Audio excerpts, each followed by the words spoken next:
Hey guys, this is BenWolf. Welcome back to another brand new Clash Royale video. It's been a while since my last YouTube video. I'm really sorry. I was very busy in a lot of real life stuff. Second thing is also because I'm participating in a lot of online Clash Royale tournament, which is the RPL, the CR Worlds, the Aura Clan League, which is our own internal clan leagues between players. For CR World, I got lucky enough to tag team with TMD, Yao Yao, Siaka, and Aaron, and we finished at top 8 in the world, which is nice. It was a very lucky run for us. Honestly, we didn't expect to be able to play until this far. So it was a good result for us. And then for our clan league, my clan right now, our gaming, we are at top 1, which is very good, and see if we can finish top 1 at the end of the season. And then for RPL APAC, it just started, and then our match will be in 3 days from this video. So wish us good luck, and let's see how far we can go. So yeah, enough of that. Let's introduce today's 12 wins deck, where I get 12 wins with it. I got 12 wins in a row, which is the Giant, Bandit, Night Witch, and double minions with the Miner. So this is actually quite a typical Giant, Miner, Fireball double minion deck. But I found this deck by a very famous Chinese streamer, which is called Mao Zi. It's called The Hat. He's a very skillful player as well, and then he played this deck to get 12 wins. So I think this deck is a very good deck. I see how it plays, I learned from it, so I want to share it to you guys as well, because I feel that he didn't explain everything at all. So yeah, without further ado, let's jump into the first replay.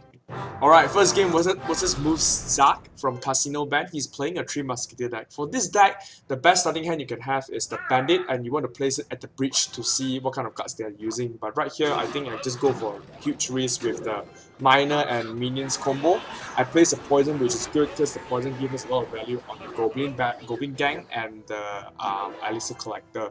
Normally, you want to put the Bandit because the Bandit is very hard to stop for skeletons right now, so if they have to stop, they need to put the Goblin Gang, which review another card for you, and you get an equal elixir trade. So over here, he's gonna do the same thing. We're gonna use a minion horde, defend the minion horde, and we're gonna use Zed faster than him. So we're gonna get some value over there with our remaining minions flying through. If he doesn't defend, I'm pretty sure we can do a lot of damage over there, probably 100 plus. So any damage is good enough for this deck, because this deck, when it comes to the end, it's either you chip down the enemy, or you can get 3 crowns by always out-timing them, which is right now. I wait for full elixir, I wait straight away, went for a Giant and Night Witch push. He just used an elixir collector, so it's very hard for him to defend over here. I don't even want to send in the Miner because I know he's using something to defend. He's using the 3 Musketeers, so I want to put the Poison to kill all the Musketeer and King Tower and the Pump, so we get a lot of value over there. So yes, trick number 1 of using this deck, you want to know what kind of deck that enemy is playing, and then you want to anticipate what kind of card they are playing after that. Then you want to straight away use the Giant Night Witch combo to push the lane, because the Giant Night Witch honestly is very hard to defend if the enemy doesn't have a lot of elixir on hand. So that's why it's very strong. Right here, we're going to use the Giant as shield for everything, and then our Bandit will get dash, and then we're probably going to get a lot of punch over there. More than enough. I think the tower is definitely going up because our Giant has a lot of HP. So yes, that's how you want to do it. You want to defend the push, and then you want to shield your remaining counter push with your Giant. The Giant is the key for your deck over here. The Giant have to shield for a lot of stuff, because this deck, it has so much aggressive power, but the defense power, I feel, is not that strong enough. It's only, if only the rate, I'll rate the defensive power as 3.5 stars out of 5 stars, but the offense is definitely there. So you always have to use something to tank for all your minions. They are extremely fragile. You can use your Miner, you can use your Giant. Even on defense, you can use your Giant to defend as well. So over here, we're going to use our Ambush to defend. I think you'll hit the tower. No, it doesn't. No, Bandit just casually dashing into the King Tower, and the King Tower is almost finished already. We don't even care if it takes a tower or not or whatever. We just want to finish the game. So we place a Giant, we place a Miner, we're going to use a Poison, we're going to use a Zap, I think. So we just, if you get the tower, it's good for him, so we can get a crown. So yes, that's how we play versus 3 Musketeer. We want to know that after he uses Goblin Gang or his minion code, he has very limited defense. So when our elixir is close to max, we can straight away pressure with the Giant and Night Witch. If he plays down his pump, is pretty much dead for him already. Unless he has minion hood, so you can use your Z support or you can use the poison to support. So that's for game number 1. Let's jump into replay number 2. Alright, replay number 2 versus Black. He's playing a Hawk Rider and Barrel deck. It isn't so much very famous right now, but I think it's still a good deck to review because our deck doesn't have the lock, so I feel that the Barrel can be a threat for us. So we want to send in the miner to the inside of the tower so we can distract the princess over there. Memorize this position, guys. You have to use the miner to send in between the 2 towers, but you don't want to send it in the middle tower because the middle tower will get attacked by 2 arena towers. So you want to put that spot, exact spot over there, to distract whatever units they have to defend our incoming push. Right here, we use a bandit to dash. After the buff, the dash is pretty fast. That's why he didn't react fast enough on his Goblin Gang, which is good for us. He's gonna do the same trick again, but he made a mistake with the lock over here. Actually, I forgot to realize that, but it's totally gone for him right now. He can't do anything, even though he used his Inferno Tower. It will be too late because my minions will just be there. So our Giant is a lot of HP, we can just punch through down and then use a miner to take out the Princess. We can use a Zap as well, clear out his Goblin Gang, and everything resets from here. So we earn a lot of tower damage. We get 1 tower down, and then he's going to do the same trick again. So if he does the same thing, I'm going to use my minion hood to defend. We need to eliminate the Barrel and the Hawk Rider as soon as possible because we don't have the lock. So we are going to get some damage over here. So he do a tricky Goblin Barrel, which is nice for him. He's going to get a lot of damage. And then he's going to use his Princess to take out our minion hood. So very well played by him actually. He has so much value with it. So it's either we can defend or we can straight away rush with another lane. The good thing about this deck, the best thing about this deck is actually on getting the 2nd tower, because you can just drop the Giant and minions in the middle and it's very hard for him to stop, even though he has his Inferno Tower. Right here the timing is definitely off for me. I just went too greedy, but it's fine. It's 5 to 5 anyway, so I think it's okay. So I don't think I can defend on the right lane already.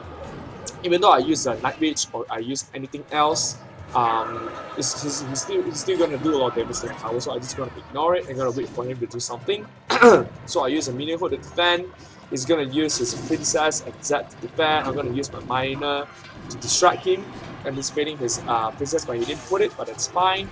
Our bandit is still alive. You see that? We're gonna take out the Princess. We're gonna get some damage on the tower. That's why the bandit is so good at this deck. He's gonna do a lot of things to defend, but it's too late already. We're just gonna drop a Giant in the middle with our minions. Even though he uses his Inferno Tower, it's too late for him. He can't shield for that. We're gonna use a bandit. Our minions taking away on the tower. We're gonna zap that away if I'm not wrong. No, we're just gonna use a Night Witch and we're just gonna go for a 3 count over here. So this deck, aggressive wise, is definitely very strong because you have to understand what kind of deck enemy is using, and then you have to know what kind of cards they have in their rotation, and then you're gonna take advantage of it to keep on attacking, like how I do this now. We're gonna use a miner, we're gonna use a bandit, we're gonna use a Giant to distract their card rotation. So done with replay number 2, let's go to replay number 3. Okay, replay number 3 versus Wolf Rider from Enigma. This guy is pretty famous as well. He has 5,900 trophies and 280,000 cards won, which is slightly more than me. So for our starting hand over here, we didn't know what kind of deck he's using, so we're going to use our bandit on the bridge and see what he does. He's going to use his minions, which we can zap the minions to defend it, and then we're going to get the dash to the tower at 1 hit. So it deals 600 damage, I mean 550 damage just like that. So I think it's totally worth it. He's used his minions, uses mega minions. I was thinking maybe he's using a Giant or maybe Golem or Lava, so which comes up with a Lava, but his mega minion is going to go to waste just like that. I'm going to use our Giant to shield for our Night Witch, and then we're going to do something to defend. Right here, he used a very valuable Fireball, but it doesn't hit one of my minions, which is shame for him.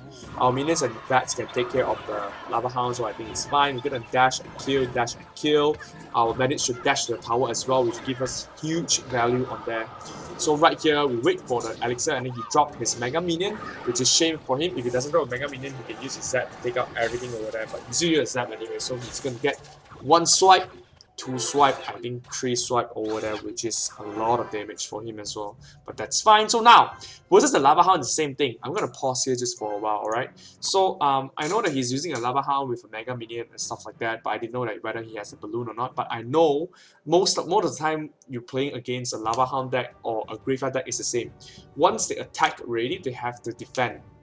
Or they couldn't rush attack again and again and again. It's just how their deck structure works. So for here, I definitely know that Woe Rider have his Lava Hound on hand, and if he has the pump, he definitely has it. So I'm waiting for the elixir over here. I'm waiting for my elixir to go to the max. I know that we are kind of even on elixir right now, and I'm gonna rush with my Giant and Night Witch. If he plays a pump or he plays his Lava Hound, it's a dead lane for him because it's very hard for him to defend when he has when he's so low in elixir. It's something like Elite Barbarian, but in the time when he's still famous. Once enemy just commit a lot of elixir, if they just invested, then you can straight away punish them with the fast push. So let's continue. So right here, as I said before, we're just waiting. We're just gonna keep wait over here and see what we can do. We are approaching to 9.5 elixir, which is gonna drop immediately with our Giant and Night Witch. Just in the same time, he pump on the left lane. This one is just gonna, it's basically end game for him right now. We're just gonna wait for the poison, because I'm thinking maybe he has his minion hook, but he uses Fireball, which is that in for him, which is gonna get the tower, and we're probably gonna get the pump as well. So huge value for us over there. We can just even send in the bandit to do damage. We're gonna send in the miner as well. We're gonna destroy the tower, do damage to the King Tower, and the right tower will be extremely low with our miner chipping over here. So after that, we just have to defend over here, or we can go for attack. I think I just go for a 3-crown over here because the game is just so end for him already. He just dropped his lava, so there's a timing over there again. Same thing, we're gonna do the same timing over and over again. We're gonna use our minions to take out everything. We don't care on right lane as well. Bandit is gonna destroy the Spirit Goblin and dash to the right tower and dash to the King Tower. We're gonna send in the miner. We're gonna put poison to end the game, just like that. So once you catch the timing, it's super easy to punish enemy. Unless they have arrow or poison or any kind of anything like that, then it will be quite hard for us to push. So game number 3 versus Lava Hound, and let's jump into the last game.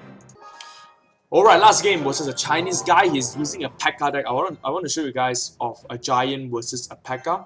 For there's a very famous deck right now, which is the P.E.K.K.A Lightning Dart Goblin. This deck can counter deck very well because that deck doesn't have Tornado, it doesn't have the Fireball or Poison, they have the Lightning instead. That's why the double minion can be very strong. You just have to use something tanky to distract the Blue Dragon, and then the minions will do the work. So right here, he got a very good P.E.K.K.A placement. We just have to defend over here. Same thing, he just uses Electro Wizard and on P.E.K.K.A, and our minions can get a lot of value over there. We're just going to defend everything. I set in the miner and the minions, but I couldn't quite link with my Zap over there, so it was quite late for us, but we're gonna get 2 swipes over here, so I think that's still pretty good. We are down on elixir by 3, so we have to defend over here. We know that he's playing a P.E.K.K.A, so we can't place our bandit, we can't place our giant, so we're just gonna wait for it and see what he does. He's gonna place a ram all the way from behind, so we use the bandit to defend. This is where he made his mistake. He used his P.E.K.K.A to on push over here, so we can use our giant after we can successfully defend over here. We use the Night Witch should take care of it, and then we're gonna use our minion food as well, which is nice. He's gonna zap over here if I'm not wrong. So we cannot support this push with our minions definitely, because we know that he has Electro Wizard, and it's a good chance that he has his zap, which he did over there. A zap and the Electro Wizard can take out everything over there, and it'll make our miner on waste. But now we know that he has his Electro Wizard, but he doesn't have a P.E.K.K.A on hand, so we're gonna do something over here. We're gonna put the giant at the bridge and see what he does. He uses Electro Wizard. We're gonna use a poison to take out the Electro Wizard that can take out the skeleton over there, and we're gonna place our bandit, the killer bandit. We want to dash and kill the Electro Wizard, but he used a tornado, which is nice, but it's fine. Our giant is still alive, and then he plays his Electro Wizard slightly late, and our bandit connected to the tower, and our giant get 1 punch over there. And from this point, we just have to defend and defend and defend, because the tower is so low. We can just shoot away with our miner. Right here, I should have used my miner to kill the Electro Executioner behind, which is my mistake. Our minions even dies to the Executioner. It wasn't a perfect defense from us, but it's fine. We absorb 1000 damage, so we're gonna see what we can do over here. Right here, we're gonna do everything to defend, so we place a giant on defense as well. We're gonna ready our poison to take out whatever supporting units he has behind, so we'll see what he does. We're gonna place a ram over here, but he didn't. So we're gonna use our minion horde to quickly kill away the executioner, which is nice. Our minion horde just died to the Zap, but that's fine. We can use something else to distract the P.E.K.K.A. He's gonna do the P.E.K.K.A again because he wants to push so badly right now. We know that the game is it's close to end already. It's 10 seconds, so we're gonna place a giant to delay the push. We're gonna use a miner to take care of the tower. 5 seconds over here, whether he can reach, but it's too late already. We're gonna zap, we're gonna use a poison and do everything, but he's not gonna touch the tower, not by one bit. So, good game versus Chinese guy. He's a pretty skillful player as well. I think got 480,000 cards won, but definitely mistake by him is placing the P.E.K.K.A on push, and mistake by me. Yeah, I pointed just now. The mistake I made was sending the miner, didn't take care of the executioner. I sent it to the tower. I should have defended, and then I'm gonna slowly win it if you want to play this game risk-free. So 4 replays for you guys on this deck. Definitely try it out. It's very aggressive. It's a very aggressive deck. I get 2 times 12 wins with it, and then Hat, the Chinese pro player, Mount Ziyi get 3 times 12 wins with it. But I doubt that this deck would last very long because once it get very popular, people will start using Executioner and Tornado more, or the Arrow and Poison. So use it when it's still fun to use because it's very fun right now. So yeah, guys. So we're gonna open the chest over here, 12 wins Grand Challenge chest, and see what we can get. Let's go. Let's hope we can get a legendary because I love the new animation. I've got that ready. So let's see. We're gonna get heal, which is nice. We need that. Bomb tower, a clone, no. Roy Giant. Oh, this is good. I can donate. Spear Goblin, Barbard, Musketeer, Barbarians, Skeletons, Valkyrie. No, the last card is all epics, but it's fine. Can I get Executioner for this? The Rage. One of the worst epic, definitely. So here's a summary for you guys. So yeah, if you have any question on this deck, definitely ask below. Definitely the Executioner is a hard counter to this deck. We can only use the poison and the miner to take it out, and we're gonna try to stall the game. If you really can't win the game, sometimes you can go for a draw if you can, but this deck is kind of weak on defense, so depends on how you want to play it. So that's it for today's episode, guys. Let me know if you like this video. If you like it, definitely share it or like the video, and we can, if you have any question, leave a comment below and I'll try my best to reply for it. So I'll see you in the next video, and hopefully it wouldn't be this long. See you guys next time. Peace out.